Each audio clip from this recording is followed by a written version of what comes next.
या ले लियो क्या ए नहीं भेल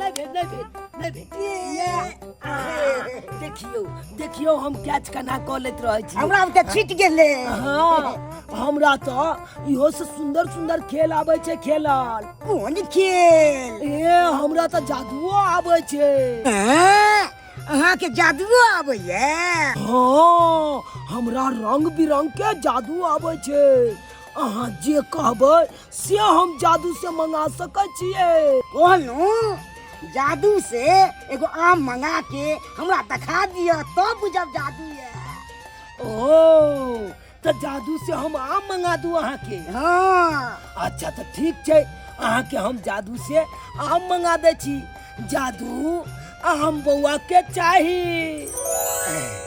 यह देखियो सही में अहाँ जादू से आम मंगा दिए दिया ना हमरा कनी लियो ना ई आम आहे दुआरे मंगेलौ केते सुंदर आम छे बड़ा मीठ लागत ई आम खेबै तो बड़ा मीठ लगता हां तो खाओ आम खाओ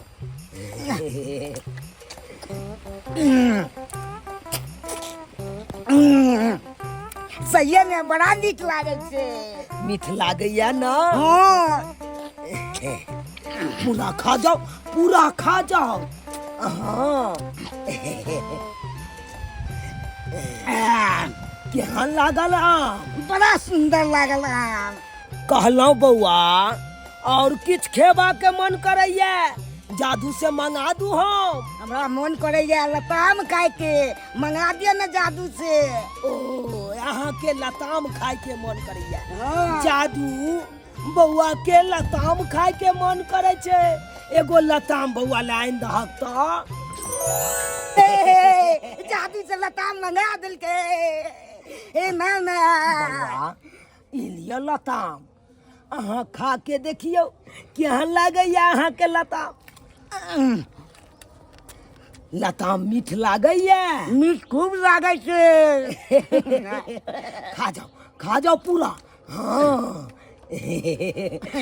और कुछ खेबा के या 4 गो हमरा बिस्कुट मंगा दिया ने हमरा बड़ निक लागे ये ओ बिस्कुट अहाँ के बड़ निक लागैया हाँ तो ठीक छै हम अखने फेर अहाँ के लेल 4 गो बिस्कुट जादू से मंगा दै छी जादू बौआ के बिस्कुट बड़ा पसंद छै 4 गो बिस्कुट आइन दागता नाम जादू से बिस्कुट आइ गेले नाम जादू से बिस्कुट आइ गेले लिया अहाँ बिस्कुट खाओ अहाँ बिस्कुट पेट भरल पेट भर गेल ना अहाँ के हम बहुते मानदान करब अहाँ के जे मन करत खाए के से यहाँ हमरा कहब हम जादू से फटाक से आइन देबै जादू से अहाँ आइन देबै हाँ हम जादू से आइन देबै की रोज अरे यहाँ कहबै तो हम रोज आइन देबै खाली यहाँ आदेश दियौ आ जादू से पटाक सन हम आइन देबै हम घोड़ा बने छी आ घोड़ा गाड़ी पर अहाँ बैठू अहाँ के घुमा दै छी टिक घोड़ा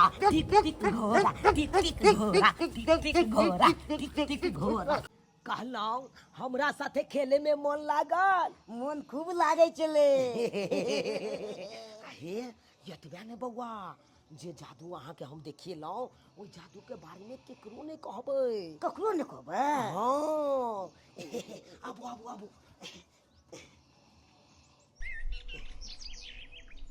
ठाकुर जी तो अपने अखन विश्राम कर रहल छथुन हमरा तो बुझ पड़ैया किछ ज्यादे ठाकुर जी थाकि गेलखुन आ इहे मौका छै हमरा सेवा करे के जाय छियै अखने ठाकुर जी के हम चरण के दबा दै छियै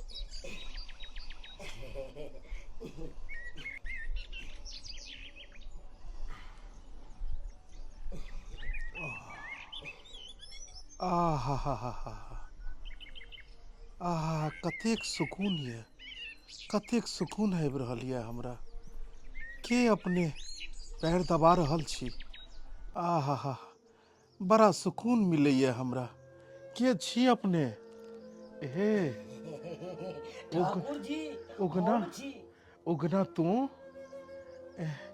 कखन एलही हम तो हमर आँखि लागि गेल छल हम विश्राम करऽ लगलहुँ और तू आबि कऽ कखन से ही हमर पैर दबै छै। ठाकुर जी हम अखन के बौआ तर छलहुँ हन खेले आ खेलत खेलत चलि गेलहुँ फूल लोढ़े आ फूल लोढ़ के एलहुँ तऽ अहाँके देखलहुँ विश्राम करैत तऽ हम बुझलहुँ कि अहाँ किछु ज्यादे थाकि गेलहुँ ताहि दुआरे आबि के पैर दबबै लगलहुँ हम। उगना उगना हाँ ठाकुर जी। कतेक सुकून मिलैए, कतेक आनंद अबै छै जब तू पैर दबै छै तऽ। आनंद तऽ हमरा आबि रहल यऽ जे अहाँके आइ हम चरण दबा रहल छी। आहा हा हा पूरा शरीर बुझाइए फूल जकाँ भऽ गेल। बहुत आनंद आबि रहल यऽ। आहा हा हा नहीं एगो बात पता छै। कोन बात? उगना के जादू आबै छै। उगना के जादू आबै छै? रे तो ई की बाजि रहल छै? ओइ चरवाहा के कतऽ से जादू अयतै? उ तऽ अपने चरवाहा छै। सहिए कहै छियौ ने, हमरा आम मंगा देने छलै जादू से। आ तकर बाद अमरूद मंगा देने छलै आ तकर बाद बिस्कुट मंगा देने छलै, भरि पेट हमरा खिया देलकै।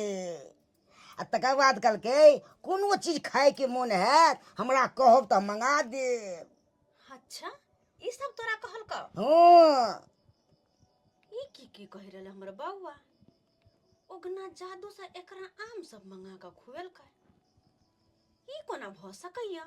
कहलियो उगना घर में और कोनो काम काज छै कि तो तू बस इनकर प्यार के बहाना से बैसल छे? ठाकुराइन जी कनि माफ करब। अरे ठाकुर जी सुतल छलखिन तहिन के हम सेवा करे लगलिए। अरे जे कहबै ठाकुराइन जी हम सबटा काम करे ला तैयार छियै। अहाँ खाली कहियौ कोन काज करबाके यऽ हमरा। सुशीला, कहलहुँ उगना के अनाप शनाप कखनो ने कहल करियो। एकरा कोई किछु कहै छै तऽ हमरा बड़ा दुख लगैए। उगना हमर सेवा करै छल, नहीं जानि जहिया से उगना आयल हन एहि घरमे, ई तऽ बहुत ही तन मन से हमर सेवा करैए। एतेक सेवा आइ तक कोई नहीं केने छल जतेक उगना करैए। जेना बुझाइए कि पिछला जन्म के कोनो ऋण ही चुका रहल ये। एहन कोनो बात नहीं छै ठाकुर जी।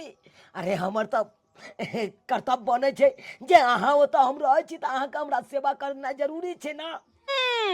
आइ तक तो हम कहियो सेबे नहीं केने छियै, तहिना उगना के बड़ाई करे छथिन। सुशीला, एहन कोनो बात नहीं छै। हमर कहऽ के मतलब छल कि अहाँ तऽ सब दिन सेवा करबे केलहुँ, मुदा जहिया से उगना एहि घर में आयल हन ई किछु विशेषे सेवा हमर करऽ लागल हन। खैर ई तऽ बादक बात छै। एगो बात कहे के छल सुशीला, बहुत दिन से हम सोचे छलहुँ कि गंगा स्नान कऽ अइतहुँ गो। नाम ना बाबूजी बाबूजी हमहूँ जेबै सिमरिया स्नान करऽ। नहीं बौआ, तू माय के पास ही रह। अगर तूहू चल जेबहक आ सुशीला जिद करते कि हमहू जायब, सब घर के जब चल जेते तो अपन गैया के देखते, घर के देखते। फिर दोसर बेर जखन जेबै तखन पूरा परिवार जायब। हम तऽ कहै छियै गैया के देखला, उगना तऽ छै ना, गैया के ओ देख लेते, हमहू और बौआ चलती। ठाकुर जी एगो बात हमहू कहू, कहलहुँ हमरा अहाँ अपना साथे लेने चलू। हम बहुत काज आयब अहाँके रास्ता पेरा में। हमरा छोट मोट नहीं समझब ठाकुर जी, हम बहुत काज के लोग छी। अहाँ ओनाहितो मोटा चोटा अहाँके के उठायत, तऽ हम रहब तब ना हम उठायब। आय सही बात कहै छा उगना, तू बहुत काज के छै। जहिया से तू एले हन तहिया से तो एना लगे छै जेना बुझाई छै कि घर के सारा जिम्मेवारी तू उठा लेले हन। कहलूं सुशीला, सही कहै छै उगना। अगर उगना अगर हमरा साथे जात तब मोटा चोटा उठा लेते और पूजा पाठों के सामान सब ई तुरंत इकट्ठा कऽ लै छै। ताहि दुआरे अहाँ बौआके ख्याल राखू। जाउ हमर पोटली लऽ कऽ आउ और हम अखने गंगा स्नान के लेल निकलब। अच्छा तानी कि हम आ बउआ नहीं जेबे गंगा स्नान करे, लेकिन ई उगना जेतै नहीं, बड़ा चिक्कन, वैसे भी हमरा कोन मतलब। ठाकुराइन जी तो तुरते में तमसा जाय छथुन। आय ठाकुर जी उगना ठाकुराइन कनि गुस्सैली छै, कनिक ओकरा गुस्सा अधिक अबै छै, मुदा दिल के बहुत साफ छै। हम जानै छियै सुशीला के, ओकरा हृदय में कोनो तरहक गलत भावना नहीं छै। सुशीला कहलहुँ बौआ के ख्याल राखब। फूलडाली और लोटा भी दऽ दिअ हमरा। हैया तुरते ठाकुर जी, हैया लऽ के एलहुँ। बौआ जतऽ मैं कहथुन ओतै तोरा रहबाक छ। ठीक छै बाबूजी। कहीं अहाँ के बाहर नहीं जेबाक अइ, ठीक छै? हाँ ठीक छै। घरे पर में रहब। चलै छी सुशीला हम। चलू चलू ठाकुर जी, हम सबटा सामान ओरिया लेलहुँ हन। चलू। हर हर महादेव।